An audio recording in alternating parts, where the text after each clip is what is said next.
আসসালামু আলাইকুম। WordPress theme ডেভেলপমেন্টে আপনাকে স্বাগতম। জাভেদ ভাই বলেছেন যে কিভাবে হোম পেজে ক্যাটেগরি ওয়াইজ পোস্ট শো করা যায় উইজেটের মাধ্যমে দেখাবেন, ধন্যবাদ। তো এর মাধ্যমে বোঝাচ্ছে যে আমি যে ওয়ার্ডপ্রেসের উপর A to Z একটা ভিডিও পাবলিশ করেছি, আপনি সেই ভিডিওটা দেখেননি। আ যদি আপনি সেই ভিডিওটা দেখতেন তাহলে আপনি জানতেন যে আমরা ওয়ার্ডপ্রেসের যে অ্যাডমিন প্যানেল আছে সেখান থেকে কিন্তু আমরা উইজেট সেটআপ করতে পারি এবং আমরা এখন তো উইজেট রেজিস্টারও করতে জানি, তাই না? তো সেক্ষেত্রে আমরা কিন্তু একে হোম পেজেও এখন দেখাতে পারবো। তো আপনি যদি আপনার থিমের মধ্যে হোম পেজে কোনো কিছু দেখাতে চান, আমি আগেই বলেছি আমাদের যে ফ্রন্ট পেজ ডট পিএইচপি আছে, এখানে হচ্ছে আমরা এটাকে সাধারণত সেটআপ করি। তো আমি যে স্লাইডারটা আউল কারুসেল দিয়ে তৈরি করেছিলাম গত পর্বে, সেটাকে কমেন্ট করে রাখলাম। আপনি যদি আউল কারুসেল কিভাবে হয় এটা না জানেন তাহলে রিকমেন্ড করছি পূর্বের ভিডিওটা দেখে আসার জন্য। তো আমি হচ্ছে এই সেকশনটাকে কমেন্ট করে রাখলাম। হ্যাঁ? এখানে এখন আপনি ধরেন যদি উইজেট করে দেখাতে চান, আমরা যে এনকিউ করেছিলাম এখানে দেখেন উইজেট রেজিস্টার নামে আমরা একটা ফাইল তৈরি করেছি। যেখানে আমরা নিয়েছি মেইন উইজেট, ফুটার 1, ফুটার 2, ফুটার 3। এখন ধরেন আপনি নতুন আরেকটা উইজেট সেটআপ করবেন। তো সিম্পলি আমরা এইটুকু অংশকে ডুপ্লিকেট করে নিতে পারি। নিয়ে আমরা এখানে এখন বলে দিলাম যে ধরেন হোম পেজ উইজেট এবং এটার নাম্বার আমরা বাড়িয়ে দিব 4 করে এবং এটাকে আমরা ফুটার 4 না করে আমরা হোম 4 ও করে দিতে পারি। কোনো সমস্যা নেই। এবং এখানে বাকি যা আছে যেমন এখানে আমরা চাইল্ড সাইডবারের পরিবর্তে আমরা বলতে পারি চাইল্ড হোম। হ্যাঁ?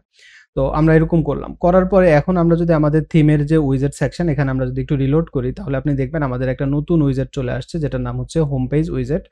তো এখানে এখন আমরা যা কিছু সেট করব সেটা আমাদের হোম পেজে যদি আমরা দেখাতে চাই সেক্ষেত্রে আপনাকে যেটা করতে হবে দেখেন এই যে ফুটার পিএইচপিতে আমরা যেমন নিয়েছিলাম ডাইনামিক সাইডবার, এরকম আমরা একটাকে এখান থেকে কপি করে নেই। আমাদের এগুলো যেহেতু আগে একবার করেছি সেক্ষেত্রে এখানে এগুলো নিয়ে নতুন করে বলার কিছু নেই, তাই না? তো এখানে এসে এখন আমরা উইজেটটা রেজিস্টার করেছিলাম কিভাবে হোম 4 অথবা আমরা এটাকে করি হোম 1, যেহেতু এটা হোম পেজের মধ্যে 1 নাম্বার। এখানে আপনি নাম্বার যেভাবে দিবেন সমস্যা নেই। আপনি জাস্ট যে নামটা দিবেন সেই নামটাকে এখানে আপনি রেজিস্টার করে দিবেন। এখন আমরা যদি হোম পেজে কোনো কিছু উইজেটের মাধ্যমে দেখাতে চাই, আমরা কিন্তু সেটা দেখাতে পারবো। তো সিম্পলি আমরা প্রথমে একটা কাজ করি, সেখানে আমরা একটা লেটেস্ট পোস্ট দেখাই। তো আমি লেটেস্ট পোস্টটাকে এখানে দেখালাম। তো দেখেন আমরা যখন ওয়েবসাইটটাকে রিলোড করলাম তখন কিন্তু আমাদের এই যে এখানে পোস্টটা চলে আসছে, তাই না?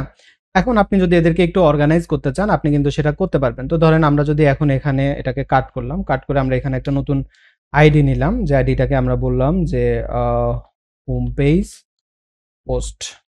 এর মধ্যে আমরা একটা ক্লাস নিলাম container, class row, class col MD 12। এবার এর মধ্যে যদি আমরা আমাদের সাইডবারটাকে সেট আপ করে এবার আমরা যদি এটাকে রিলোড করি তাহলে আপনি দেখবেন এটা এখানে সেন্টারে চলে আসছে। এখন ভাইয়ের যে প্রশ্ন ছিল সেটা হচ্ছে আমরা এদেরকে কিভাবে কন্ট্রোল করব। হ্যাঁ? তো ওয়ার্ডপ্রেসের যে নতুন ভার্সন আসছে এখানে কিন্তু আপনি এদেরকে কন্ট্রোল করতে পারবেন। তো আপনি এখানে সিলেক্ট করলে যদি অপশনটা এখানে না আসে, আপনি যে গিয়ার বাটন আছে এখানে ক্লিক করবেন, তাহলে এখানে অপশন চলে আসবে। এবার আপনি এটাকে কিভাবে দেখাতে চান, যেমন ধরেন আপনি যদি অথরের নামটা দেখাতে চান আপনি এখানে ক্লিক করবেন, ক্লিক করে আপডেট করলে এই যে এখানে আপনি কিন্তু অথরের নামটা দেখতে পাচ্ছেন। আপনি যদি ডেট দেখতে চান তাহলে এখানে ক্লিক করলে ডেটটাও দেখতে পারবেন। মানে আপনি যেভাবে দেখাতে চান আপনি কিন্তু দেখাতে পারবেন। আপনি যদি ক্যাটাগরি ওয়াইজ দেখাতে চান তাহলে আপনাকে এখানে ক্যাটাগরির নাম লিখে দিতে হবে। তো আমরা যদি ক্যাটাগরি ওয়াইজ দেখাতে চাই সেক্ষেত্রে আমি কি করব, রাইট ক্লিক করে যে এখানে নতুন ট্যাবের মধ্যে ক্যাটাগরি পেজটা নিয়ে আসবে এবং এখানে আপনি যে ক্যাটাগরিটা দেখাতে চান আপনি সেই ক্যাটাগরি ওয়াইজ দেখাতে পারবেন। এখন ধরেন এই যে ক্লাসিক এই ক্যাটাগরিটা যদি আপনি দেখাতে চান তাহলে এই যে এখানে এই যে ফ্ল্যাগের এখানে যে নামটা থাকবে এই নামটা হচ্ছে আপনি কপি করবেন। এখানে যে নাম আছে এই নাম না। কারণ কি, নামের মাঝখানে যদি স্পেস থাকে তাহলে দেখেন স্ল্যাগের মধ্যে একটা করে স্ল্যাশ আছে, হাইফেন আছে। এইভাবে একটু খেয়াল রাখবেন, না হলে হচ্ছে যে এখান থেকে নামটা কপি করলে আপনার ভুল হওয়ার সম্ভাবনা আছে। তাই অলওয়েজ আমি রিকমেন্ড করি যে স্ল্যাগের থেকে কপি করবেন। তো ক্লাসিক যে নামটা আছে এটাকে আমরা এখান থেকে কপি করে নিলাম এবং এই যে ক্যাটাগরির এখানে আমরা এটাকে দিয়ে দিলাম। দিয়ে দিলে দেখেন ক্লাসিক এটা চলে আসছে। আমরা এখানে ক্লিক করে দিলে শুধু ক্লাসিকের যে পোস্টগুলো সেই পোস্টগুলোই এখানে দেখাবে, অন্যগুলো কিন্তু এখানে দেখাবে না। আবার আপনি যদি চান যে নতুন থেকে পুরাতন অথবা পুরাতন থেকে নতুন অথবা A to Z, Z to A, মানে আপনি বিভিন্নভাবে এদেরকে কিন্তু অর্গানাইজ করতে পারবেন। আবার আপনি এখানে আরো কাস্টমাইজ করতে পারবেন। যেমন মনে করেন ক্লাসিক এবং কোন অথরের পোস্টগুলো আপনি দেখাতে চান আপনি এটাকে সিলেক্ট করে দিতে পারবেন। আবার হচ্ছে আপনি যদি বলেন যে আমি কয়টা পোস্ট দেখাতে চাই, ৫ টা ৬ টা, আপনি এখান থেকে নাম্বার বাড়িয়ে এগুলোকে আপনি সিলেক্ট করতে পারবেন। তো ধরেন আমি ৮ টা দিলাম, ৮ টা দিয়ে আমি আপডেট করলাম। আপডেট করলে এখানে এখন ৮ টা পোস্ট দেখাবে যেখানে হচ্ছে যে আমাদেরকে টাইটেল দেখাচ্ছে, তারপরে অথরের নাম দেখাচ্ছে এবং ডেট দেখাচ্ছে এবং এদেরকে আমরা কিন্তু এরকম সুন্দর করে অর্গানাইজ করতে পারবো। আপনি যদি চান এদেরকে কিন্তু CSS করে স্টাইলও করতে পারবেন।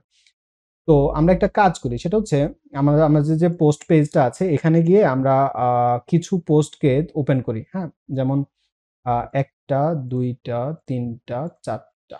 এই ৪ টাকে আমরা ওপেন করলাম এবং এই 4টার মধ্যে আমরা একটা নতুন ক্যাটাগরি দিব, যেটাকে আমরা দিলাম মনে করেন নিউ ক্যাটাগরি। নিউ নামে আমরা একটা নতুন ক্যাটাগরি তৈরি করলাম, অ্যাড এ নিউ ক্যাটাগরি, বা এখানে আমরা হচ্ছে নিউ ক্যাটাগরির জন্য আমরা নতুন একটা নাম দিলাম, নিয়ে নিউ ক্যাটাগরি নামে আমরা একটা ক্যাটাগরি দিলাম। দিয়ে এবার এটাকে আমরা আপডেট করলাম। আপডেট করে আমরা একবার একটু রিলোড করে দেখি আমাদের ক্যাটাগরিটা পেয়েছে কিনা। হ্যাঁ, নিউ নামে যে ক্যাটাগরিটা আমরা দিলাম সেখানে এটা পেয়েছে। তো নিউ ক্যাটাগরির মধ্যে দিলাম যে এখানে আমরা ফিচার ইমেজ দিব। মূলত আমার উদ্দেশ্য হচ্ছে এখানে ফিচার ইমেজ দেওয়া। তো ফিচার ইমেজের জন্য আমাদের যে ইমেজগুলো আছে আমরা একই সাইজের ইমেজগুলো দিব। এই ইমেজগুলোকে দেই। তো এটাকে দিলাম নিউ। এবার এখানে এটাকে একবার রিলোড করব। করার পরে এখানে এবার আমরা হচ্ছে নিউটাকে সার্চ করব, নিউ ক্যাটাগরি, এবং এর মধ্যে আমরা একটা ইমেজ দিব। এই ইমেজটাকে দেই আপডেট। এবার এটার ক্ষেত্রে ক্যাটাগরির মধ্যে আমরা একটু নিউকে সার্চ করব। আচ্ছা, আর এখানে ফিচার ইমেজের মধ্যে আমরা একটা ফিচার ইমেজ দিয়ে দিলাম।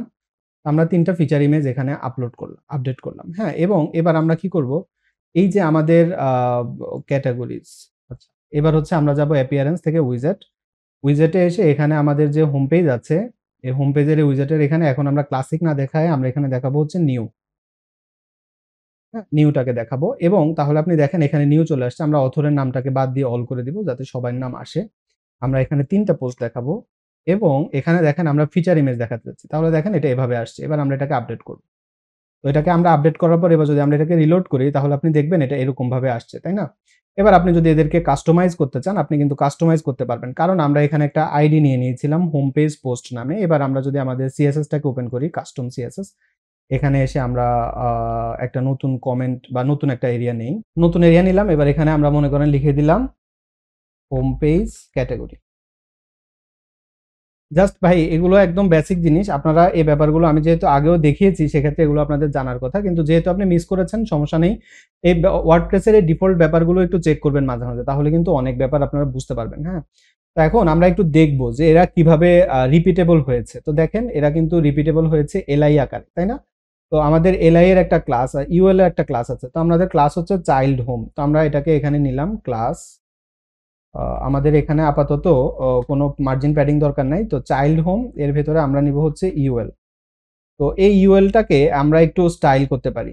এবার আমরা এখানে একটা কাজ করি, সেটা হচ্ছে আমরা এখানে টেক্সট লাইনটাকে সেন্টার করে দিলাম। হ্যাঁ, তো এটাকে আমরা এখান থেকে কপি করে নিলাম, নিয়ে আমরা এটাকে এখানে দিলাম, এবং আমরা এখানে আবার দিব যেটাকে আমরা বলবো ইউএল এর পরে হচ্ছে এলআই, যার ক্ষেত্রে আমরা বলবো যে টেক্সট ডিসপ্লে দিব হচ্ছে ইনলাইন ব্লক। তো ডিসপ্লে ইনলাইন ব্লক করলে আপনি দেখেন এরা এখন সাইড বাই সাইড হয়ে যাওয়ার কথা, এবং এরা সাইড বাই সাইড হয়ে গেছে। হ্যাঁ, এবার আপনি যদি মনে করেন যে না আমি এদেরকে ফিক্সড উইডথ দিব এদের মতো, আপনি সেটাও করতে পারবেন। এবং এলআই কে এবার আমরা একটা কাজ করি, সেটা হচ্ছে আমরা এটাকে একটা ব্যাকগ্রাউন্ড দেই। ব্যাকগ্রাউন্ড কালার আমরা একে হোয়াইটই দেই। হ্যাঁ, এবং প্যাডিং দিলাম মনে করেন 10 পিক্সেল। তারপরে আমরা এবার একে দিব বক্স শ্যাডো, দিব 0 0 10 পিক্সেল। এবার কালার দিলাম মনে করেন ডিডিডি লাইট হোয়াইট কালার, এবং আমরা মার্জিন দিতে পারি টপ এন্ড বটম হবে 0, লেফট এন্ড রাইট হবে 15 পিক্সেল। 15 পিক্সেল বেশি হয়ে গেছে, 10 পিক্সেল দেই। আচ্ছা, এবার আমরা ধরেন দিব হচ্ছে বর্ডার হাইপেন দিব রেডিয়াস, বর্ডার রেডিয়াস দিলাম 10 পিক্সেল। তাহলে দেখেন এরা কিন্তু খুব সুন্দরভাবে হলো। আপনি এদেরকে আপনার পছন্দ মতো আপনি কিন্তু এদের কাস্টমাইজ করতে পারবেন। হ্যাঁ, মানে আপনি ঠিক যেভাবে এদেরকে কাস্টমাইজ করতে চান। এবার আপনি যদি বলেন যে না আমার ইমেজটা লেফট সাইডে হবে, এগুলো রাইট সাইডে হবে, অথবা টাইটেলগুলোকে আপনি টেক্সটগুলোকে বড় ছোট করবেন, আপনি কিন্তু এগুলো সব করতে পারবেন, তাই না? আমার মনে হয় না যে এগুলোকে আপনাকে আলাদা করে বলে দেওয়ার মতো কিছু আছে, তাই না? কারণ এগুলো আপনারা অলরেডি জানেন যে কিভাবে এই ব্যাপারগুলোকে কাস্টমাইজ করতে হয়। তো এগুলোকে আপনি আপনার পছন্দ মতো কিন্তু কাস্টমাইজ করতে পারবেন। আমি ফন্ট সাইজ দিতে পারি, ফন্ট সাইজ দিলাম মনে করেন 25 পিক্সেল, এবং আমি যদি কালারটাকে চেঞ্জ করে ব্ল্যাক করে দেই তাহলে দেখেন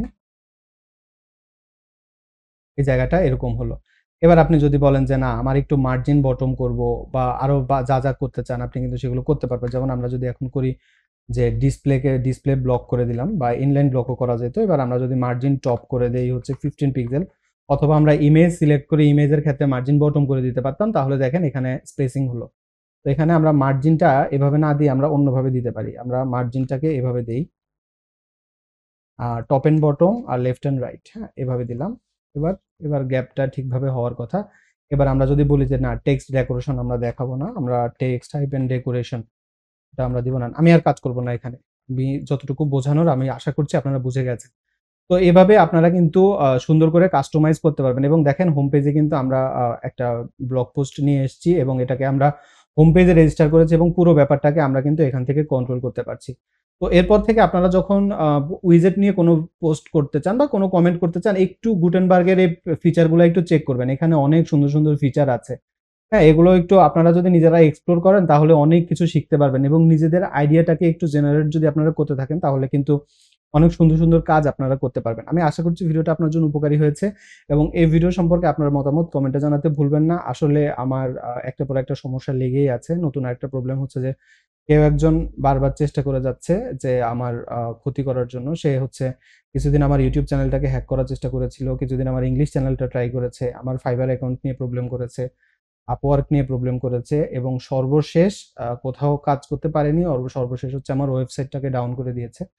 তো ওয়েবসাইটটা নিয়ে একটু কাজ করছি এবং সে আমার অ্যাডমিন প্যানেলে লগইন করে হচ্ছে আ মোটামুটি কিচ্ছু রাখেনি। একদম সব ডিলিট করে দিয়েছে। একদম ব্যাকআপ থেকে শুরু করে সব। তো একটু সময় লাগবে ওয়েবসাইটটা রান করতে। এর পাশাপাশি আমার ক্লায়েন্টদের কাজের একটু প্রেশার আছে। তো সবকিছু মিলায়ে একটু ঝামেলায় আছি। গতকাল রাত্রে আমার ফেসবুক অ্যাকাউন্টটাও ব্লক ছিল।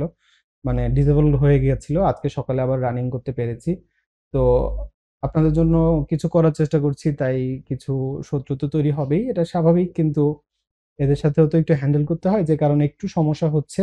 তো আশা করছি খুব দ্রুতই রেগুলার ভিডিও আবার ইনশাআল্লাহ আপনাদের জন্য দিতে পারবো। আমার জন্য দোয়া করবেন। আল্লাহ যাতে আমাকে সুস্থ রাখে এবং বদনজর থেকে আল্লাহ আমাকে হেফাজত করে।